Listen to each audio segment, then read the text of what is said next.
Welcome back. I'm joined now by James Creedon for a look at Media Watch. We've been talking an awful lot about protests that are going on, particularly those that began in New York, that spread to the rest of the United States, and that have now won this reprieve to remain in that square where it all began. What's being said?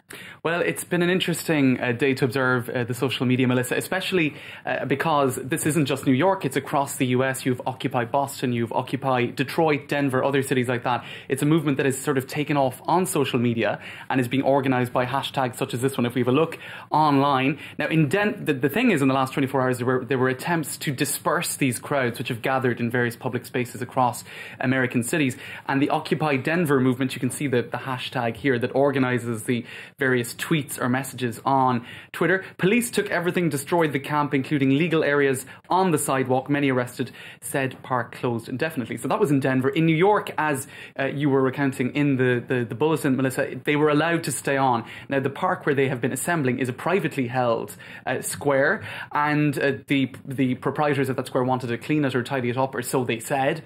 Obviously, it would be a convenient way too of dispersing this crowd. In any case, they were allowed to stay on, but a lot of people were saying that they were only told at the very last minute that this plan to disperse the crowd had been postponed. And you can see here one journalist in New York saying it is amazing that the New York City Mayor's office is now using the Occupy Wall Street, or OWS, hashtag, and for him this confers an official legitimacy on the marchers, because in fact the New York City announced on Twitter using that hashtag OWS that the plans to disperse the crowd had been postponed. So it is interesting, I suppose, to look at how it's evolving online. And of course some media are keen to cast all the protesters as troublemakers, some as drug addicts even. Right, that's and Bill O'Reilly, for one, on the Fox News network, has been very critical of the protesters, and he said on his show in the last 24 hours that they were a bunch of crackhead drug dealers. And indeed, in looking at that clip, there is certainly an effort, one could say, to cast them as all, drug dealers or ne'er-do-wells, I suppose. I suppose that's perhaps stretching things a little bit. And if you look also in Boston, you can see here the Occupy Boston hashtag. There is a theme to all of this. One journalist who works for the Boston Phoenix magazine says that he couldn't believe the amount of smear campaigns against the campaigners online. One smear campaign he said that he was personally implicated in. This was an incident where apparently a passerby in a BMW yelled, "Get a job," at the protesters, and there was and allegedly she was spat upon. He says that this is just utter fabrication. It's a smear campaign like others. So these are the kind of discussions you're seeing online. The protesters, or those supporting the protesters, saying, look, we're being smeared, we're being cast as drug addicts and ne'er-do-wells, and there's an awful lot of untruths circulating about us. Of course, we've been talking a lot about the protests in New York, and at the very latest on that square, and the fact they should be allowed to stay. But of course, Rome has protests planned for tomorrow, as we've been hearing from our correspondent in Rome there on the back of that confidence vote for Berlusconi in the end.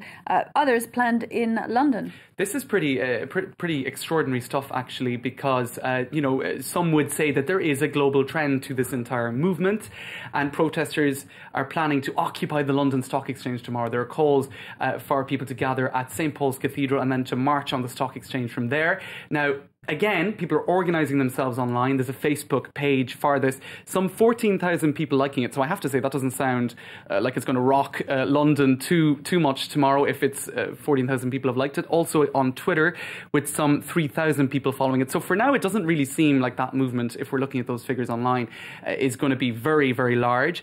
But you can see this website here, United for Global Change. Now, some say that this really, yes, the Occupy movement in the US has given steam to this, but also what happened in Spain back in March with the Andinados movement back in March. So some would say that all of this is converged now for this call for global change tomorrow, with protests organised in many, many cities around the world. So I guess we'll have to see to what extent it does take off. With any luck, you'll be back to give us all the latest on how this is developing and indeed growing on social media websites. Thanks very much, James Creedon, for all of that. That was Media Watch.